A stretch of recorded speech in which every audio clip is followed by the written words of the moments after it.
नमस्कार,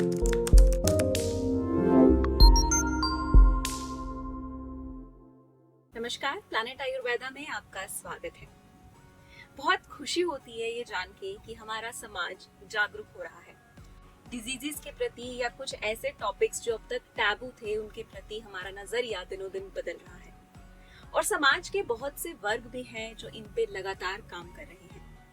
रिसेंटली बात करें तो हमारी फिल्म इंडस्ट्री, यहाँ भी ऐसे बहुत से कलाकार हैं, बहुत से लोग हैं जो समाज के उत्थान में बहुत ही शानदार काम कर रहे हैं, और इन्हीं में से एक है आमिर खान जी।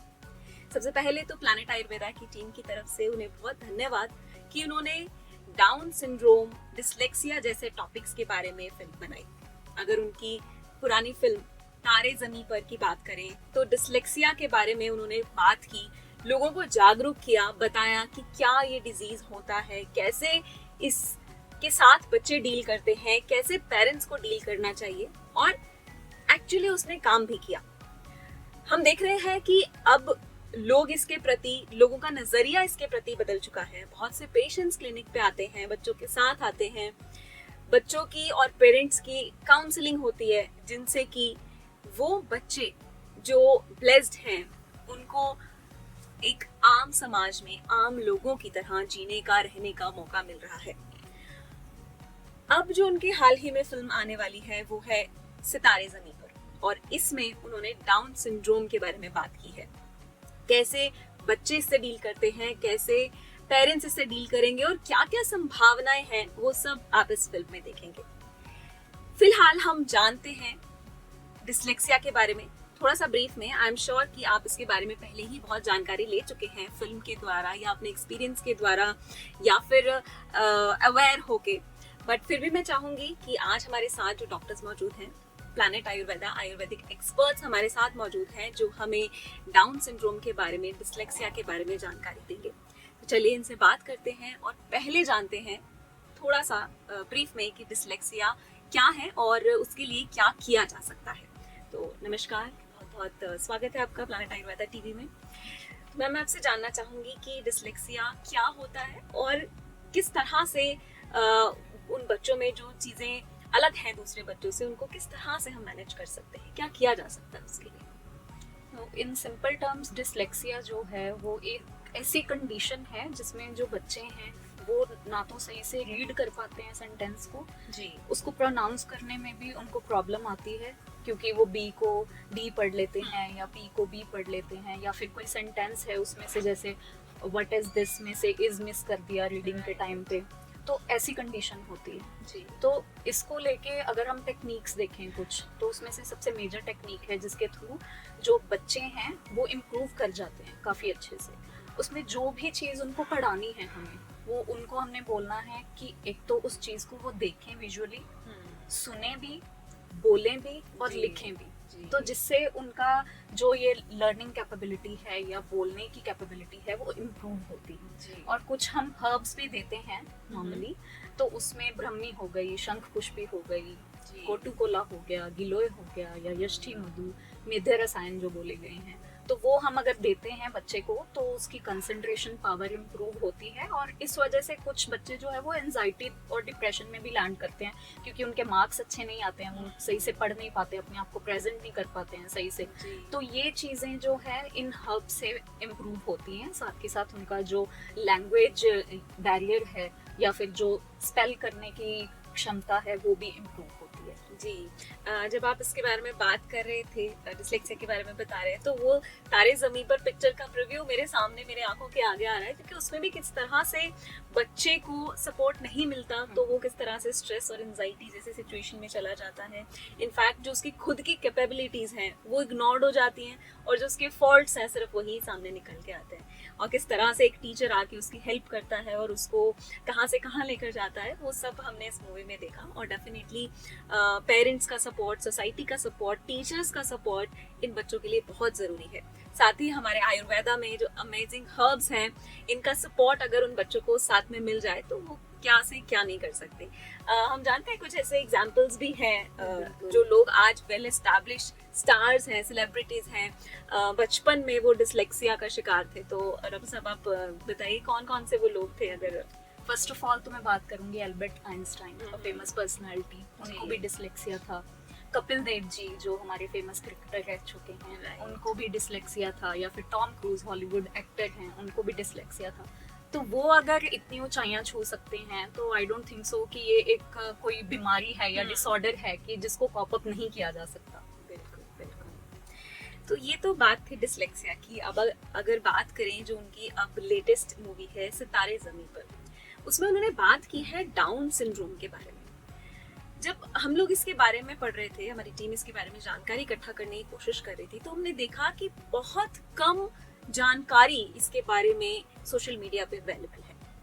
इसके बहुत से कारण हो सकते हैं। शायद लोगों को ऐसा लगता है कि ये कोई बीमारी है जिसे छुपा के रखने की जरूरत है, या ऐसे बच्चों को सोसाइटी से दूर रखने की जरूरत है। तो आज ये सारे भ्रम, आपकी भ्रांतियां हमारे डॉक्टर दूर करने वाले हैं। और मैं उम्मीद करूंगी कि जिन जिन बच्चों को या जिन जिन लोगों को इसकी जरूरत है, आप ये वीडियो उन तक जरूर पहुंचाएंगे, ताकि उनके पास भी इस चीज को, इस डाउन सिंड्रोम को समझने का एक चांस मिले, एक मौका मिले और इसके बारे में वो अवेयर हो पाए। तो डॉक्टर साहब, मैं आपसे जानना चाहूंगी सबसे पहले कि डाउन सिंड्रोम होता क्या है और कैसे इसको पहचाना जा सकता है? डाउन सिंड्रोम अगर हम इजी लैंग्वेज में बात करें तो वो एक जेनेटिक डिसऑर्डर है। यूजुअली हमारी बॉडी में 46 क्रोमोसोम्स होते हैं जी। और वो इन पेयर होते हैं, राइट। तो जो 21st क्रोमोसोम है, जो कि 2 बार होना चाहिए, वो 3 बार होता है। तो इसलिए इस डिसीज को ट्राइसोमी 21 के नाम से भी जाना जाता है, राइट। तो ये जो डिसीज है ये एक जेनेटिक कंडीशन है जिसमें कि आपका 21st क्रोमोसोम जो है वो 3 बार प्रेजेंट होता है, जिसकी वजह से you will face so many physical symptoms, psychological characteristics जो हैं वो देखने को मिलते हैं। ओके। सो मतलब ये क्रोमोसोमल डिफेक्ट हम इसको बोल सकते हैं। क्या कैसे पहचानेंगे डॉक्टर साहब हम एक पेशेंट को या एक बच्चे को कैसे डायग्नोस कर सकते हैं?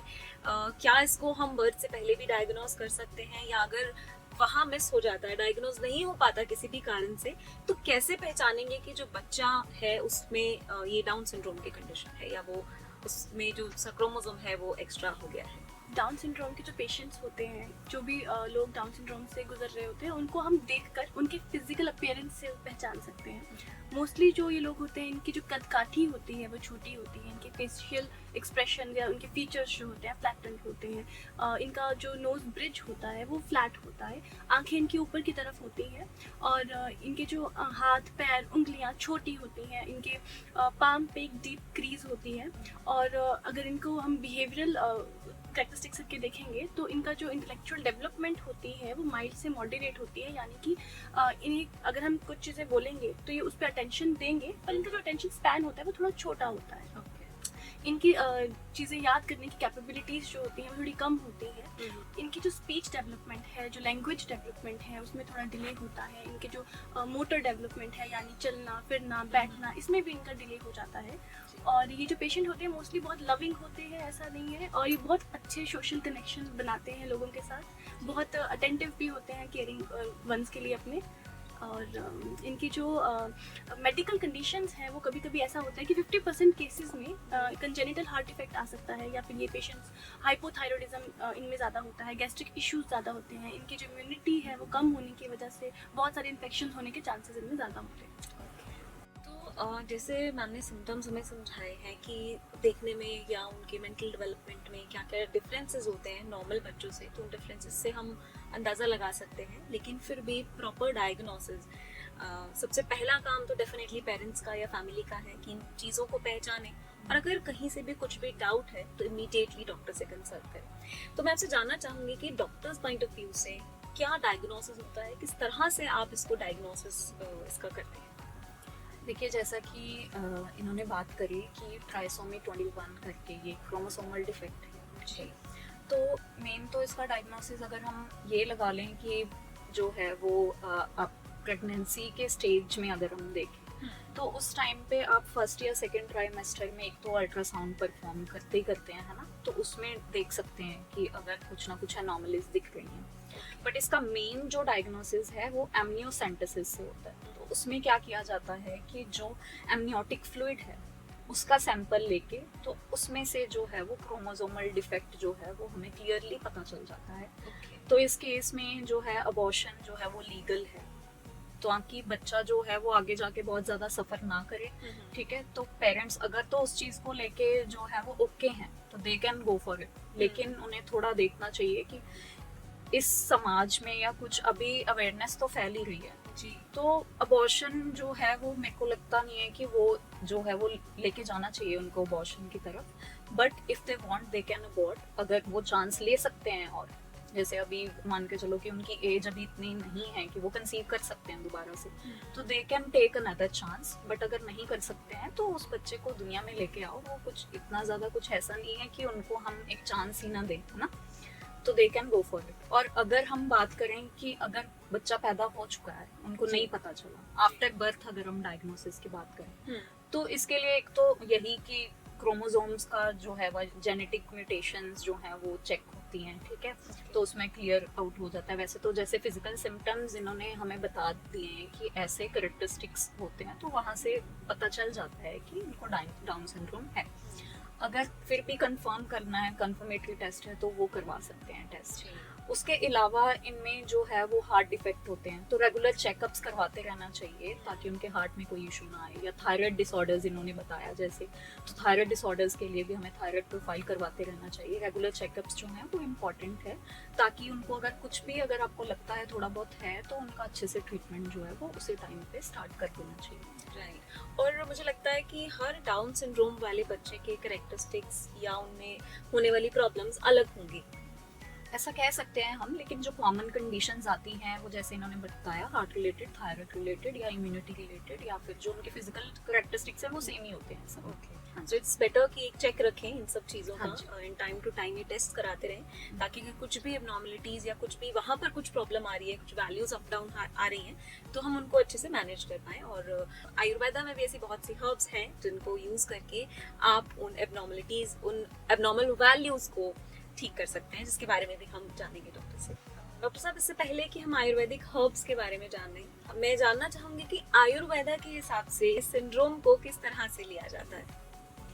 अगर हम आयुर्वेद की बात करें तो आयुर्वेद में इस डिसीज को बीज दुष्टि के नाम से जाना जाता है। बीज is basically your chromosomes, your genetic material, and दुष्टि इज बेसिकली डिसबैलेंस और अफेक्शन।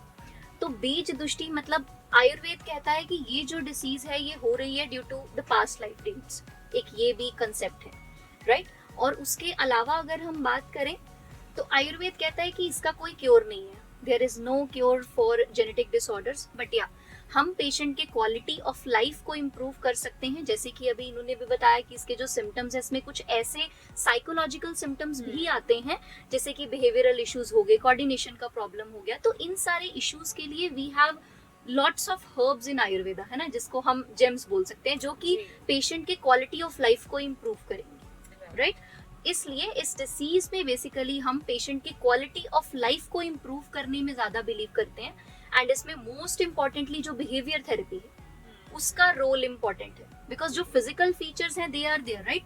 तो जो एनाटॉमिकल डिफेक्ट्स हैं उसको तो चेंज नहीं किया जा सकता, बट डेफिनेटली जो ये साइकोलॉजिकल कैरेक्टरिस्टिक्स हैं या जो बिहेवियरल इश्यूज हैं उनको मैनेज किया जा सकता है। तो उसके लिए हम आयुर्वेदिक हर्ब्स यूज कर सकते हैं। बट अदरवाइज अगर हम देखें तो ये जो डिसीज है ये at the time of conception ही हो रही है। आयुर्वेद कहता है कि जब फर्टिलाइजेशन होती है उसी टाइम पे ये क्रोमोसोमल डिफेक्ट जो है वो हो जाता है, राइट।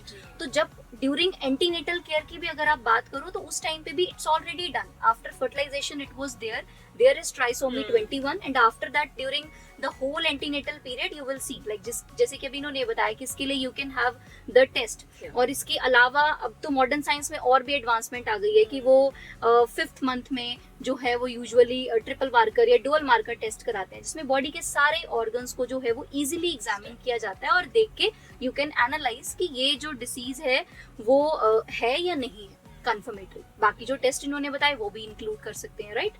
तो इसलिए हम इस कंडीशन में यूजुअली क्वालिटी ऑफ लाइफ को इम्प्रूव करेंगे। एंड आयुर्वेदिक पर्सपेक्टिव जो इसका है वो बीज दुष्टि की है। डॉक्टर साहब, जैसे आपने बताया कि at the time of conception ही ये क्रोमोसोम का जो एडिशन है ये हो जाता है, और उसके बाद ऑब्वियसली जब क्रोमोसोम फॉर्म हो गए तो we can't do anything about it, but क्या इज देयर एनी वे कि before the time of conception या at the time of conception हम कुछ ऐसी बातों का ध्यान रखें या कुछ ऐसे प्रिकॉशंस लें या कुछ ऐसे एडिशंस करें जिससे ये chances of this trisomy can reduce? Definitely, कि आपने बहुत ही अच्छा क्वेश्चन पूछा है। एक्चुअल में जो ये डिसीज है ना, जैसे हमने बात करी कि ये पास्ट लाइफ रीड से कारण हो रहा है, इसके अलावा अगर आप बात करो तो जो ये डिसीज है ना, इसका कारण जो है वो आयुर्वेद में एक बहुत ही अच्छा चैप्टर बेसिकली इस पे है, दैट इज अतुल्य गोत्रीय अध्याय। दैट मीन्स कि जो सेम रिलेशन मैरिजेस होती हैं दैट शुड बी अवॉइडेड, कि जो मैरिज है वो अतुल्य गोत्र में होनी चाहिए। दैट मीन्स बेसिकली जो सेम रिलेशन मैरिजेस हैं, जैसे बुआ के लड़के से शादी हो गई, या लोग बेसिकली ट्रस्ट नहीं करते हैं आजकल, है ना, कि दूर अगर किसी के लिए कोई मैरिज प्रपोजल देखेंगे तो you can't trust any third person. तो उसके लिए लोग जो है वो सेम रिलेशन मैरिजेस पे बिलीव करते हैं कि ठीक है, नजदीक में हम इनको जानते हैं, बिलीव करते हैं and we can go for the marriage. But actual में आयुर्वेद में ये स्पेसिफिकली मेंशन्ड है कि जो मैरिजेस है वो डिफरेंट गोत्र में होनी चाहिए, डिफरेंट जो है वो आपके जेनेटिक कॉम्पोजिशन वाले जो लोग हैं उनमें होनी चाहिए, सो दैट जो ये जेनेटिक डिफेक्ट्स हैं ये कम हो सके। तो पहले ही जब हम करते हैं, मतलब मैरिज के लिए देखते हैं, तो we should avoid having same relation marriages, so that we will not have this in future, कि जो ऑफस्प्रिंग्स हैं, जो आगे होने वाली जनरेशन है, उनमें ऐसे कोई जेनेटिक डिफेक्ट्स जो हैं वो ना हो। जी बिल्कुल। तो जैसे कि हमने प्री कंसेप्शनल केयर की बात करी कि सबसे पहले तो हमें सेम रिलेशन मैरिजेस को जो है वो अवॉइड करना है, and secondly if you talk about the diet, तो आपका डाइट बहुत इंपॉर्टेंट है। जो लोग बेसिकली प्लान कर रहे हैं फॉर द बेसिकली ऑफस्प्रिंग्स या अपनी जनरेशन को बढ़ाने के लिए, अपनी फैमिली को बढ़ाने के लिए, तो उन लोगों में बेसिकली उनका डाइट, उनका लाइफस्टाइल कैसा है, दैट मैटर्स द मोस्ट, कि वो कैसा खाना खा रहे हैं। बेसिकली ऐसा खाना खाना चाहिए जो कि नरिशिंग हो, सूदिंग हो आपकी बॉडी के लिए, आपकी बॉडी में कामनेस लेके आए, ठीक है। ऐसा जो एसिडिक फूड्स हैं, बेसिकली स्पाइसेस हो गए, जंक फूड हो गया, ऑयली फ्राइड हो गया, ऐसे फूड्स को अवॉइड करना चाहिए, right. And if specially we talk about कि अगर कोई कंसेप्शन के लिए ट्राई कर रहा है तो they should take butter, cause ghee और milk, they are nourishing food. Milk को तो वैसे भी कंप्लीट फूड बोला गया, राइट, तो दे कैन इंक्लूड दैट।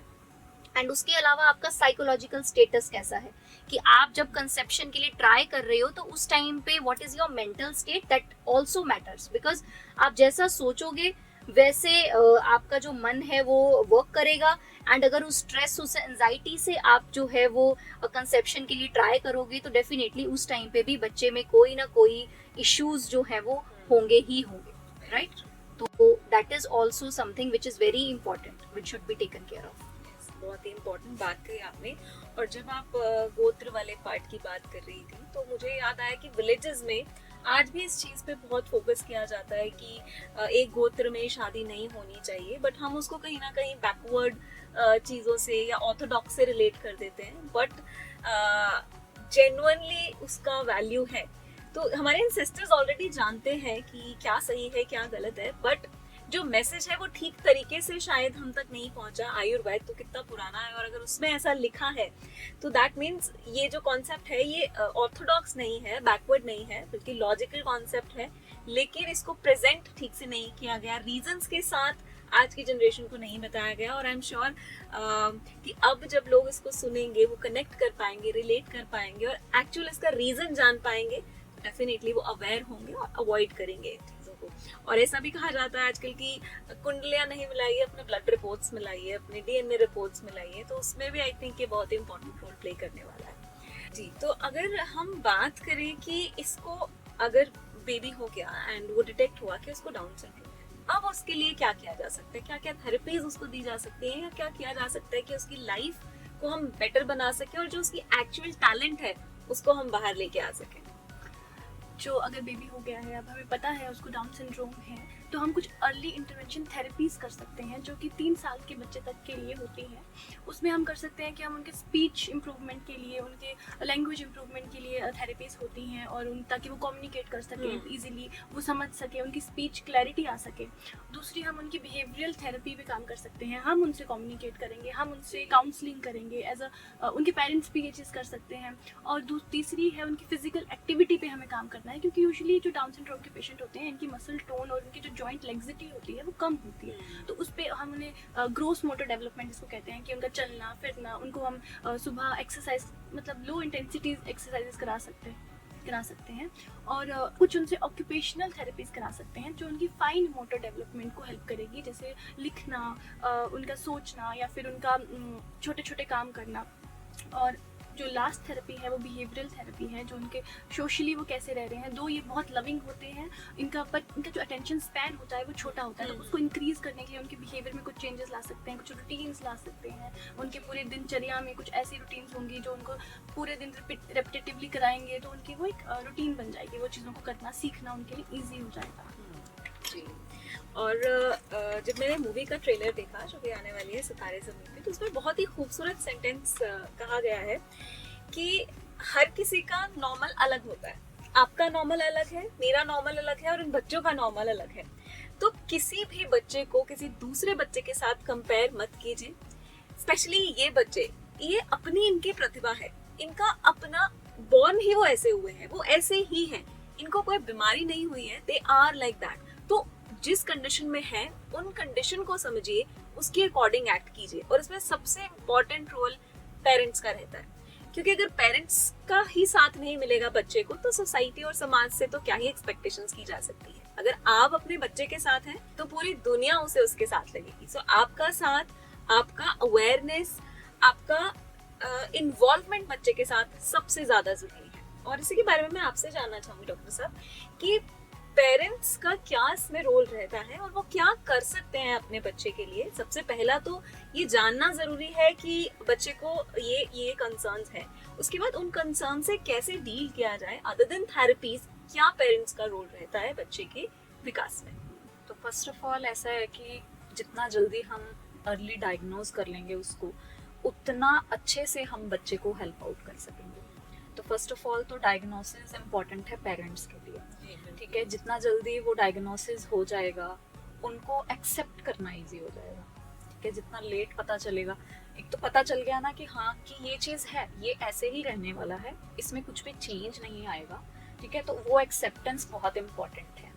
और इससे जो है वो बच्चे को भी एक अच्छा स्टार्टअप मिल पाएगा, क्योंकि उनको कुछ ऐसा नहीं हमने डील करना है कि इनको कोई डिजीज है। पेरेंट्स को ये चीज़ नहीं समझनी है, उनको सोशली उनको जो है वो एसोसिएट रखें। ये नहीं है कि कई लोग देखे हैं हमने कि लेके जा रहे हैं बाहर तो उनको अलग रखते हैं, है ना, कहीं पे साइड पे बिठा देते हैं क्योंकि उनको चलने में डिफिकल्टी होती है, किसी से इंटरेक्ट करने में डिफिकल्टी होती है। अगर हम इंटरेक्शन करवाएंगे ही नहीं उनका, तो डेफिनेटली वो लैग बिहाइंड ही करेंगे। लेकिन जैसे इन्होंने बोला कि रेपिटेडली उनसे वो चीजें करवानी है ताकि उनका वो रूटीन बन जाए। तो सोशली उनको, पेरेंट्स को ही चाहिए कि उनको सोशली ज्यादा से ज्यादा इन्वॉल्व करें। कोई एक्टिविटीज हो रही हैं, अगर सोशल एक्टिविटीज हैं, कोई मान के चलो, या कोई डांस का क्लासेस हो गया, या योगा क्लासेस हो गई, या कोई एथलीट क्लासेस हो गई, तो उनमें अगर आप उनको लेके जाओगे तो विद रेपिटेशंस, विद टाइम वो चीजें उनमें डेवलप हो जाएंगी इजीली। तो पेरेंट्स को बहुत ज़्यादा अवेयर रहना चाहिए, उनको एक्सेप्ट कर लेना चाहिए कि हाँ ये ऐसे ही रहने वाले हैं, एंड वो उनकी ही रिस्पॉन्सिबिलिटी है, क्योंकि उनके ऊपर ही डिपेंड है। अगर वो उनको सोशली नहीं एक्टिव रखेंगे, अपने घर पे ही बिठाए रखेंगे या साइड लाइन कर देंगे, तो ऑब्वियसली बाकी सब लोग तो साइड लाइन करेंगे। बिल्कुल बिल्कुल। तो एक्सेप्टेंस और पेशेंस, ये दोनों चीजें बहुत जरूरी है। एकदम बर्डन नहीं डालें कुछ भी चीज सिखाने का, स्टेप बाय स्टेप हर चीज को टुकड़ों में बांट के स्टेप बाय स्टेप बच्चे को सिखाएं, तो डेफिनेटली वो इसे सीख पाएंगे और बिल्कुल नॉर्मल बच्चों की तरह रह पाएंगे, जो हम चाहते हैं। मिक्स हो जाए हमारे समाज में, हमारी सोसाइटी में, और ये तभी संभव है जब पेरेंट्स उन बच्चों का साथ देंगे और साथ ही जो सोसाइटी है वो उन्हें एक्सेप्ट करना शुरू कर देगी। बिफोर वी मूव अहेड, मैं आपको एक इंटरेस्टिंग और मज़ेदार चीज़ बताना चाहती हूँ। जैसा कि आपने बात करी सितारे ज़मीन पर मूवी की, तो उसमें एक एक्टर हैं, वो बहुत फेमस एक्टर हैं, उन्होंने और भी मूवीज़ में काम किया है, जिनका नाम है गोपी कृष्ण वर्मा। तो उन्होंने काफ़ी सारी मूवीज़ करी हैं और इसमें भी बहुत अच्छा रोल जो है उन्होंने प्ले करा है। तो इधर की उनको वो सिंड्रोम है, फिर भी he is a good actor. और ऐसे ही एक स्पेशल कैटेगरी में मिस इंडिया रह चुकी हैं सानिया खिमजी, और ऐसे ही एक बड़े well known athlete, swimmer, yoga teacher और डांसर हैं बबली रामाचंद्रन। और ये तीनों जो नाम लिए आपने, ये डाउन सिंड्रोम इनको है। हाँ जी। वंडरफुल।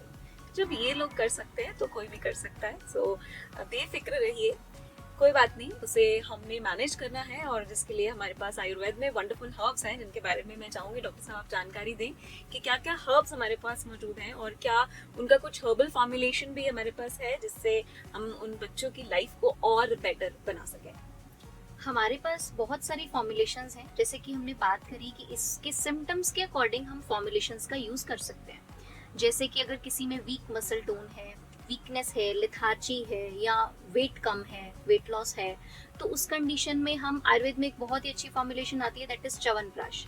तो उसके अंदर 40+ इंग्रेडिएंट्स हैं, जिसमें कि दशमूल है जो कि रूट ऑफ 10 हर्ब्स, तो उसमें अग्निमांत, श्योनाग, पाटला, गोक्षूर ऐसी हर्ब्स हैं। वो सारी एफ्रोडीजियाक, नरिशिंग और स्ट्रेंथनिंग है, राइट। और उसके अलावा उसका प्राइम इंग्रेडिएंट है आंवला। तो आंवला इज ऑल्सो वेरी गुड क्योंकि वो रिजुविनेटर है, एंटी एजिंग है, एंड आपकी माइंड को भी जो है वो काम करता है, रिलैक्सिंग है, वो रसायन है बेसिकली। तो उसका यूज भी मतलब इसमें होता है च्यवनप्राश में, राइट। एंड अगर उसके अलावा हम हर्ब्स की बात करें तो कॉग्निटिव फंक्शंस की जो इम्पेयरमेंट होती है उसको बैलेंस करने के लिए ब्राह्मी, अश्वगंधा जैसी हर्ब्स का यूज किया जा सकता है, सो दैट जो न्यूरल कोऑर्डिनेशन है, नर्व्स के अंदर जो कोऑर्डिनेशन है वो प्रॉपरली हो सके, राइट। तो वो हर्ब्स हम यूज कर सकते हैं। एंड अगर किसी को जैसे कार्डिक इशू है, कोई हार्ट डिफेक्ट है या कुछ है, तो उस केस में हम अर्जुना का यूज कर सकते हैं, right. And for immunity purpose के लिए हम स्वर्ण प्राशन जो है वो भी करवा सकते हैं बच्चों को, बिकॉज आजकल जो भी बच्चे पैदा होते हैं नॉर्मली भी, अदर देन डाउन सिंड्रोम, जो भी बच्चे पैदा होते हैं उनमें भी स्वर्ण प्राशन जो है वो एक इम्यूनिटी बूस्टर, नरिशिंग, तो उसका यूज भी किया जा सकता है। एंड बाकी हमारे पास जो मेद्य हर्ब्स हैं जैसे कि गिलोय है, यष्टि मधु है, शंख पुष्पी है, उनका यूज भी जो है वो किया जा सकता है। वो मेद्य नर्वाइन टॉनिक्स होने के साथ साथ जो है वो रिजुविनेटर रासायनिक प्रॉपर्टीज भी पोजेस करती है, तो उनका यूज जो है वो पेशेंट के क्वालिटी ऑफ लाइफ को इम्प्रूव करने के लिए किया जा सकता है। So along with the therapies, along with the behaviour therapies, हम इन हर्ब्स को इंक्लूड करते हैं, तो उससे बहुत ही अच्छे रिजल्ट्स जो हैं वो देखने को मिलते हैं, जो कि हम यूजुअली क्लिनिक पे देखते भी हैं। अगर कोई डाउन सिंड्रोम का पेशेंट हमारे पास आता है तो उसकी बिहेवियर थेरेपी, काउंसलिंग के साथ साथ उसको जो है वो हम कुछ हर्ब्स भी देते हैं, जिससे कि we see a very good result in that. So that's wonderful. And अगर आप भी are you looking for something कि आपको काउंसलिंग मिल सके, आपके बच्चे को थेरेपीज मिल सके और ये हर्ब्स मिल सके, तो आप दिए गए नंबर पे कॉल कर सकते हैं। हमारे डॉक्टर्स आपसे बात करेंगे और आपको पूरी तरह से गाइड करेंगे कि किस तरह से आपका बिहेवियर रहना चाहिए आपके बच्चे के साथ, ताकि वो इस समाज का एक हिस्सा बन सके और अपनी लाइफ को बहुत ही अच्छे से जी सके, एक सक्सेसफुल इंसान बन सके। और मैं एक बार फिर से शुक्रिया अदा करना चाहूंगी आमिर खान प्रोडक्शंस का, फिल्म इंडस्ट्री का, जो इस तरह के टॉपिक्स पे, जो आउट ऑफ लीग टॉपिक्स हैं, इनको लेके आ रहा है और समाज में जागरूकता बढ़ा रहा है। तो I am very excited to watch this movie. I am sure आप भी होंगे, तो इसे जरूर देखें और कमेंट बॉक्स में लिख के जरूर बताइएगा कि कैसा रहा आपका एक्सपीरियंस इस मूवी के साथ और क्या क्या नया आपने सीखा। तो फिलहाल के लिए इतना ही। आप सबका बहुत बहुत शुक्रिया इतनी खूबसूरत जानकारी देने के लिए इस सिंड्रोम के बारे में और लोगों को जागरूक करने के लिए। Thank you so much. So आज के लिए इतना ही, दीजिए इजाजत, फिर मिलेंगे कुछ नई जानकारी के साथ। नमस्कार। लिवर, किडनी, लंग्स, स्किन, दिल, पेट, घुटने, सिर, पैर या बॉडी के किसी भी पार्ट से जुड़ी हो कोई भी समस्या, अभी कॉल या व्हाट्सएप करें और घर बैठे समाधान पाएं 6209123456 पर। हाँ जी, अब सब बीमारियों का इलाज है बहुत आसान। आपकी सेहत से जुड़ी हर समस्या का समाधान मिल रहा है घर बैठे। अब आप दुनिया के किसी भी कोने से टॉप प्लैनेट आयुर्वेदा एक्सपर्ट से ऑनलाइन बात करें, परामर्श लें और दवा की भी करवाएं होम डिलीवरी। हेल्थ प्रॉब्लम्स कोई भी हो, सोल्यूशन सिर्फ एक, www.planetayurveda.com। पूरे प्लैनेट की सेहत का नंबर 1 साथी।